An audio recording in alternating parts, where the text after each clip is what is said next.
Hi friends, welcome to Ami and Pon kitchens. இன்றைக்கி நம்ம தேங்காய் சாதம் எப்படி ரொம்ப சுலபமாக ரொம்ப டேஸ்டியாக எப்படி செய்கிறதுன்னு பார்க்க போகிறோம். அதுக்கு நம்ம தேங்காய் எடுக்கணும். மெயினாக தேங்காய் துருவி நல்லா சூப்பராக அரைச்சி அதிலிருந்து பால் எடுத்து தான் செய்ய போகிறோம். இப்போ பாருங்கள், நான் புதினா ஒரு பிடி எடுத்திருக்கேன், கொத்தமல்லி ஒரு பிடி எடுத்திருக்கேன், 3 பச்சை மிளகாய் கீரை எடுத்து வச்சுருக்கேன், ஒரு பெரிய வெங்காயம், ஒரு 2-3 தக்காளி, குட்டி தக்காளி. இது நீங்கள் பெரிய தக்காளி இருந்ததுன்னா ஒரே தக்காளியே போதுமானது, சரிங்களா? அரை மூடி தேங்காவை நல்லா இப்படி அரைச்சி எடுத்து வச்சுருக்கேன். இப்போ நம்ம இதிலிருந்து தான் பால் எடுத்து ரெடி பண்ண போகிறோம். இது அப்படியே நம்ம போட்டோம் அப்படின்னா நம்மளுக்கு திப்பி ஆயிரும். ஸோ அதனால் இதிலேருந்து பால் எடுத்து நம்ம ரெடி பண்ண போகிறோம். அதே போலவே பார்த்திங்கன்னா இஞ்சி பூண்டு பேஸ்ட்டுமே நீங்கள் வீட்டில் அரைச்சி ரெடி பண்ணி வச்சு எடுத்துக்கோங்க. வெளியிலேருந்து வாங்கினீங்க அப்படின்னா உங்களுக்கு அந்த டேஸ்ட் போயிடும், சரிங்களா? ஸோ இது பாருங்கள், நான் இப்போ ஃப்ரெஷ்ஷாக அரைச்ச இஞ்சி பூண்டு பேஸ்ட்டு. எப்போயுமே அப்போ இஞ்சி பூண்டு பேஸ்ட் நீங்கள் அரைச்சி சேர்த்துக்கும் போது நல்லா டேஸ்ட்டாக சூப்பராக இருக்கும். ஸ்டோர் பண்ணி வைக்கிறத விட அப்பைக்கு நீங்கள் ரெடி பண்ணி வச்சுக்கோங்க. அதாவது ஒரு நாளைக்கு காலையில் யூஸ் பண்ணுறீங்க, மறுநாள் யூஸ் பண்ணுறீங்கன்னா ஓகே, நோ ப்ராப்ளம். ஆனால் 1 வாரம் 2 வாரம் அப்படின்னு நீங்கள் அப்படியே வச்சுருக்கும் போது டேஸ்ட் உங்களுக்கு மாறிடும். ஸோ இப்போ நான் உடனே அரைச்ச இஞ்சி பூண்டு பேஸ்ட்டு இதில் சேர்த்துக்கிற போகிறேன், சரிங்களா? இப்போ நம்ம ரெடி பண்ண போயிடலாம் வாங்க.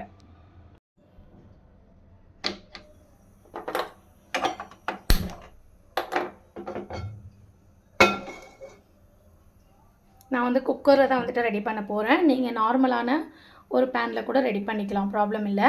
இப்போ நான் இது குக்கரில் செய்கிறது பார்த்திங்கன்னா எத்தனை விசில் விடுறேன் அப்படின்றத நல்லா கரெக்டாக நோட் பண்ணிக்கோங்க. உங்களுக்கு சாதம் குழையாமல் நல்லா சூப்பராக உதிரியாக வரும். குக்கர் நல்லா காஞ்சிருச்சு. இப்போ நம்ம எண்ணெய் ஊற்றிக்கலாம்.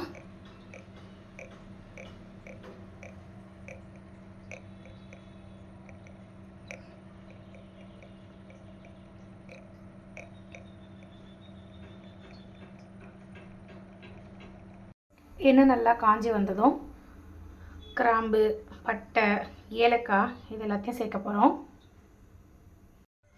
எண்ணெய் நல்லா காஞ்சிருச்சு. இப்போ 4 கிராம்பு,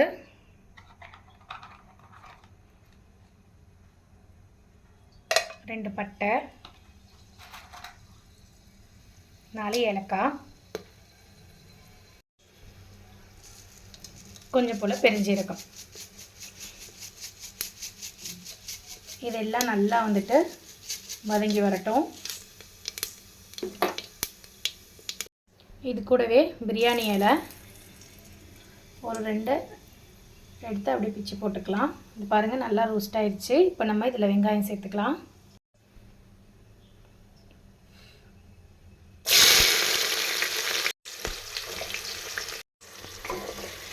வெங்காயத்தை சேர்த்துட்டு நல்லா வதக்கி விட்டுக்கலாம்.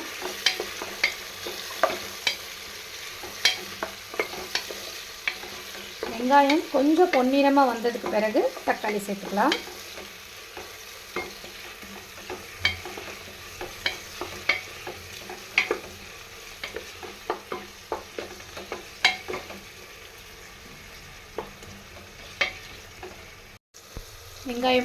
வெங்காயம் பாருங்கள், நல்லா பொன்னிறமாக வதங்கி வந்துருச்சு.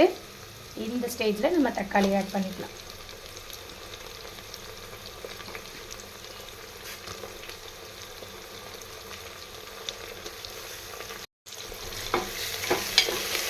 தக்காளியையும் சேர்த்து நல்லா வதக்கி விட்டுக்கோங்க.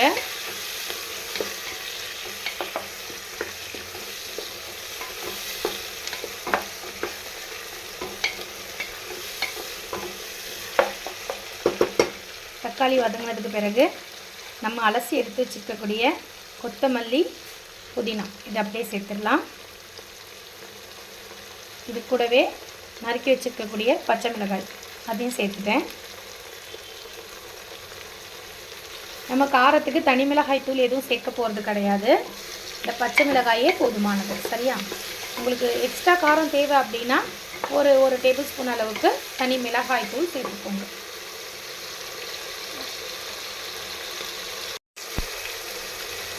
இப்போ கொஞ்சம் போல் கல்லுப்பு சேர்த்துக்கிறேன். இப்போ நல்லா உங்களுக்கு வதங்கி வரும். அது வெங்காயம், தக்காளி இது எல்லாமே நல்லா வதங்கி வரத்துக்கு.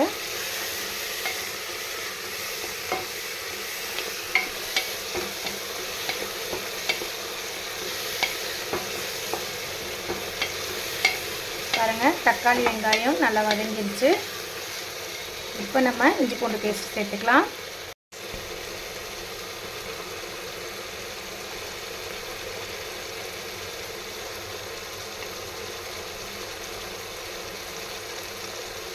மூணு டேபிள் ஸ்பூன் அளவுக்கு இஞ்சி பூண்டு பேஸ்ட் சேர்த்துருக்கேன். இஞ்சி பூண்டையும் சேர்த்து நல்லா வந்து வதக்கி விட்டுக்கலாம்.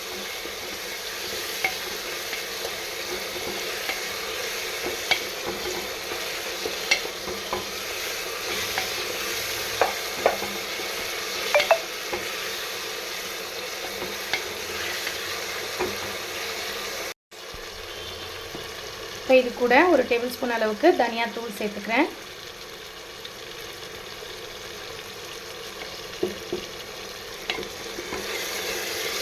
தனியாத்தூள் சேர்க்கும்போது நமக்கு இன்னும் கொஞ்சம் நல்ல ஒரு வாசம் கிடைக்கும். ஸோ அதனால தான்.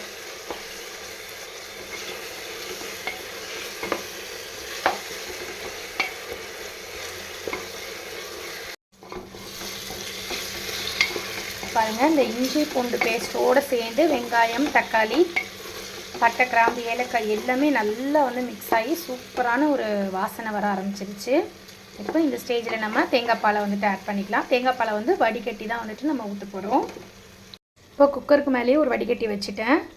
இங்கே பாருங்கள், நான் வந்துட்டு ஒரு 5 கிளாஸ் அளவுக்கு தேங்காய் பால் வந்துட்டு அடித்து எடுத்துருக்கேன். இதில் இருக்க ரெடியாக இன்னும் 2 கிளாஸ் நம்ம ஊற்றணும். இப்போ ஃபஸ்ட்டு இதை ஊற்றிடலாம்.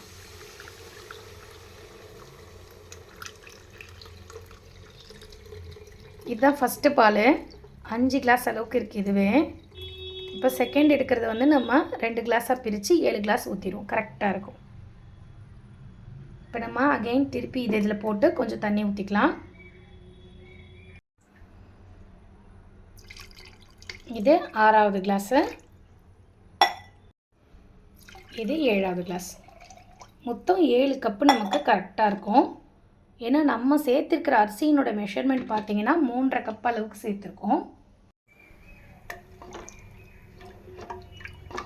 பாருங்கள், முதல் பால்லேயே நம்மளுக்கு வந்து 5 கப்பு கிடச்சிருச்சு தண்ணி. அதுக்கப்புறம் 2வது தடவை எடுக்கும் பொழுது நம்ம 2 கப்பு சேர்த்து ஊற்றியாச்சு. இப்போ நமக்கு திக்காக கிடைக்கும். சரிங்களா? நான் பெரிய தேங்காய் 1/2 மூடி எடுத்திருக்கேன். சின்ன தேங்காவாக இருந்தால் நீங்கள் 1 கூட முழுசாக போட்டுக்கலாம். தேங்காய் பால் நீங்கள் எவ்வளோக்கு நல்லா ஊற்றுறீங்களோ அந்த அளவுக்கு வந்து நல்லா டேஸ்ட்டாக கிடைக்கும் நமக்கு. அளவுகள் வந்து மெஷர்மெண்ட் கரெக்டாக பார்த்து நீங்கள் பண்ணுங்கள். சரியா? இப்போ நான் 3.5 கப்பு அளவுக்கு அரிசி எடுத்திருக்கேன்னா 7 கப் அளவுக்கு தண்ணி சேர்த்துருக்கேன். சரிங்களா? இது கொஞ்சம் கொதித்து வரட்டும். அதுக்கப்புறமா நம்ம அரிசியை சேர்த்துருவோம். அதுக்குள்ளே அரிசி நான் கழுவி எடுத்துகிட்டு வந்துடுறேன். பாருங்கள், கொதிக்க ஆரம்பிச்சிருச்சு. இப்போ நான் வந்துட்டு அரிசி கழுவி ரெடியாக வச்சுருக்கேன். இப்போ இந்த அரிசியை வந்து இதில் சேர்த்துக்கலாம்.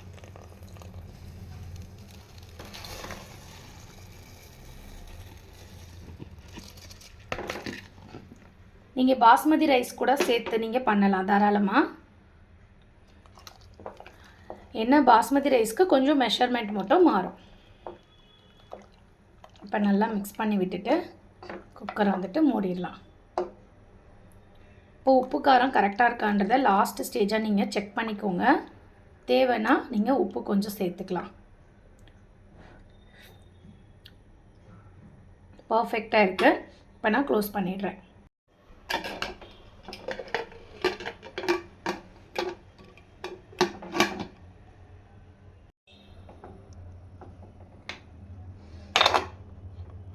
இப்போது ஒரு 2 விசில் வரட்டும். அது வரைக்கும் நம்ம வெயிட் பண்ணுவோம்.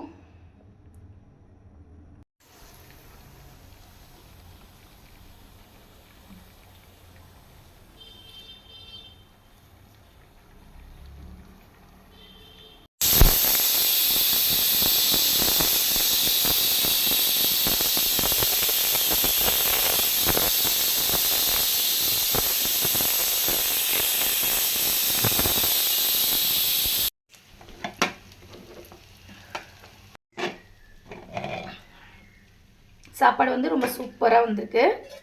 இங்கே பாருங்கள், தேங்காய் சாதம் வேறு லெவலில் செம்மையாக ரெடி பண்ணியிருக்கோம். நல்லா உதிரி உதிரியாக சூப்பராகவே வந்திருக்கு. பாருங்கள், நான் சொன்ன மெஷர்மெண்ட்டில் நீங்கள் ட்ரை பண்ணிங்கன்னா கண்டிப்பாக உங்களுக்கும் இதே மாதிரியே வந்துட்டு உதிரி உதிரியாக வருங்க. டேஸ்ட்டுமே வந்துட்டு அட்டகாசமாக இருக்கும். இப்போ நம்ம சாப்பிட்டு பார்த்துட்டு டேஸ்ட் எப்படி இருக்குன்னு சொல்கிறேன்.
ஆஹா, சூப்பராக இருக்குது.